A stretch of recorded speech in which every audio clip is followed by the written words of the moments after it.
మనకి మీరు నివాళులు అర్పించారు, ఏం చెప్తారు? అంటే మీరు చూశారు, అంటే నిజంగా ఆ క్రిస్టియానిటీ అంత భయాందోళనలో ఉందా? ఎందుకంటే అందరూ భయాందోళన వ్యక్తం చేస్తున్నారు, రక్షణ కావాలని అడుగుతున్నారు. ఏం చెప్తారు మీ మౌనమే సమాధానంగా? అంటే ఏం భరోసా ఇస్తారు? ఎందుకంటే మిమ్మల్ని నమ్ముకుని చాలా మంది కమ్యూనిటీ అంతా ఉంది, ఎదురు చూస్తున్నారు, మీరు ఏం మాట్లాడతారని చూస్తున్నారు.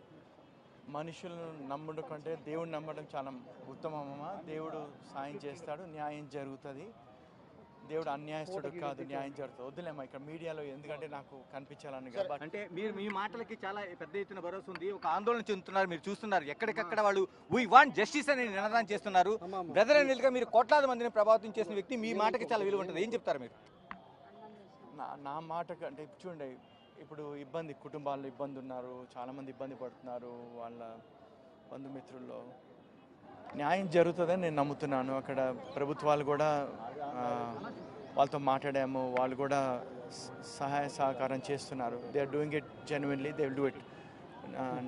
సత్యమైతే నిజమైతే బయటికి వస్తుంది, ఇలా జరగకూడదు. దానికి చాలా బాధాకరంగా ఉంది. ఎలాంటి అనుమానాలు ఉన్నాయి? ఎందుకంటే షర్మిల కూడా ఇప్పటికే అనేక అనుమానాలు వ్యక్తం చేస్తున్నారు, సమగ్ర విచారణ జరగాలని డిమాండ్ చేస్తున్నారు. జరుగుతుంది, విచారణ జరుగుతుంది. We did everything. Thank you. Media also need to support for the truth to come out. Thank you for the media. ఇది మనకి బ్రదర్ అనిల్ స్పష్టంగా చెప్తున్నది.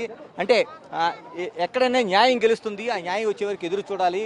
ఏదైతే అనుమానాలు ఉన్నాయో అనుమానాలు నివృత్తి చేసే వరకు దీనికి ఒక సమగ్ర విచారణ జరగాలని ఆయన డిమాండ్ చేస్తున్నారు. ఎందుకంటే దేవుడు గొప్పవాడు కాబట్టి ఆ దేవునికి సంబంధించిన ఇష్యూ నిజంగా ఖచ్చితంగా న్యాయం జరుగుతుంది, అందరూ కూడా ఎదురు చూడాలనేది ఆయన సమగ్ర సారాంశంగా బ్రదర్ అనిల్ చూస్తున్నారు. వచ్చి ఆయన నివాళులు అర్పించారు, ప్రవీణ్ పగడాలకి ఆయన నివాళులు అర్పించారు. అక్కడ మాటల్లో కూడా ఆయన అందరూ శాంతియుతంగా ఉండాలి, శాంతియుతంగా ఉండి అక్కడ న్యాయం ఏ విధంగా తేలుతుందో చూడాల్సిన అవసరం ఉందనేది బ్రదర్ అనిల్ చెప్తున్నారు. అంటే మరోవైపు మనకు కీలకంగా కనిపిస్తున్నది ఒకటి ఆ రెడ్ కార్ ఎక్కడనేది. ఎందుకంటే దాదాపుగా మనకి ఈ రెడ్ కార్ చుట్టే వాతావరణంతో తిరుగుతుంది. అందుకే కొవ్వూరులోన దాదాపుగా ఆయన టోల్ గేట్ నుంచి వచ్చిన తర్వాత రాత్రి 11:32 అక్కడి నుంచి ఆయన జర్నీ ప్రారంభమైతే ఏదైతే ప్రమాదం జరిగిన కొంతమూరు ఉందో కొంతమూరులోన ఆయన 11:42 కంటే ఆ 11 నిమిషాల వ్యవధిలో ఏం జరిగింది అనేది పోలీసులు పూర్తిస్థాయి విచారణ చేశారు. కొవ్వూరు టోల్ గేట్ దగ్గర ఆయన సీసీ ఫుటేజ్ పరిశీలించారు. అక్కడ నుంచి ఆయన బుల్లెట్ పైన ఒక సిగ్నల్ వేసుకుంటూ వస్తున్న నెమ్మదిగా వస్తున్న విజువల్స్ కనిపించి అక్కడి నుంచి ఆయన ఏదైతే ప్రమాదం జరిగిందంటే చెప్తున్నారో అనుమానాస్పద ప్రాంతంగా ఉందని చెప్తున్నారు. ఆ ప్రాంతం దగ్గర ఉండే విజువల్స్ చూస్తున్నారు. అక్కడ 5 కార్లు మూవ్ అయినట్టుగా, అంటే దాదాపు 2 కార్లు మిగతా వాహనాలు వెళ్ళినట్లుగా అక్కడ తూర్పుగోదావరి జిల్లా ఎస్పీ నరసింహ కిషోర్ ఆయన స్పష్టంగా మీడియాతో పాటు చెప్పారు. ఎందుకంటే అన్ని చోట్ల కూడా ఆయన దానికి సంబంధించిన ఫుటేజ్ని పరిశీలిస్తున్నామని చెప్పారు.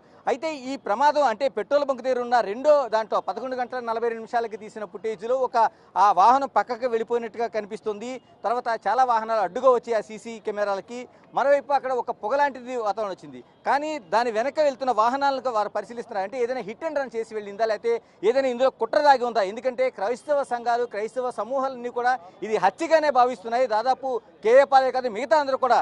ఎందుకంటే ఒక మత ప్రబోధకుడిగా ఆయన, ఒక చర్చి పాస్టరే కాదు, మత ప్రబోధకుడిగా అనేక మందిని ప్రభావితం చేసిన వ్యక్తి. యూట్యూబర్గా కాదు, అనేక యూట్యూబ్ ఛానల్స్లో కాదు, అనేక సంఘాలలో కూడా, అనేక సంస్థల ద్వారా కావచ్చు, మిగతా అనేక ప్రదేశాల్లో అనేక మందిని ప్రభావితం చేశాడు. క్రైస్తవ సంఘాలలోకి ఉండే ఆ ప్రభావితమైన వ్యక్తి కాబట్టి ఆయన మరణాన్ని వాళ్ళందరూ కూడా ఖచ్చితంగా ఇది గతంలో వచ్చిన హెచ్చరికలు కావచ్చు, మిగతా సంస్థలు చేసిన ఆయన పైన వీడియోలు కావచ్చు, ఇవన్నీ చూసిన తర్వాత ఆయనది ఖచ్చితంగా హత్యగానే మేము అనుకుంటున్నామని క్రైస్తవ సంఘాలు అందరూ కూడా ఒకే నినాదం చేస్తున్నాయి. వీ వాంట్ జస్టిస్ అనేది చెప్తున్నాయి. ఇప్పుడు పోలీసులు చేసిన దాంట్లో ప్రత్యేకంగా మనకు కనిపిస్తున్నది ఆ ఎరుపు వాహనం, అంటే రెండు వాహనాలు వెళ్ళాయి అంటున్నారు. అందులో రెడ్ వాహనం, అంటే రెడ్ కార్ అనేది వెళ్ళింది అనేది పోలీసులు గమనించారు.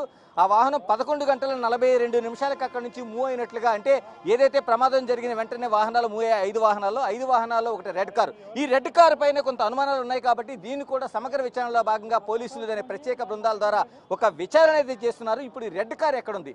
పోలీసులు దాదాపుగా ఆ ఏరియాలో ఉన్న, అంటే ఎక్కడైతే కొంతమూరు ప్రాంతం దగ్గర నుంచి కూడా కంటిన్యూగా కూడా వాళ్ళు ఆ విచారణ సాగిస్తున్నారు.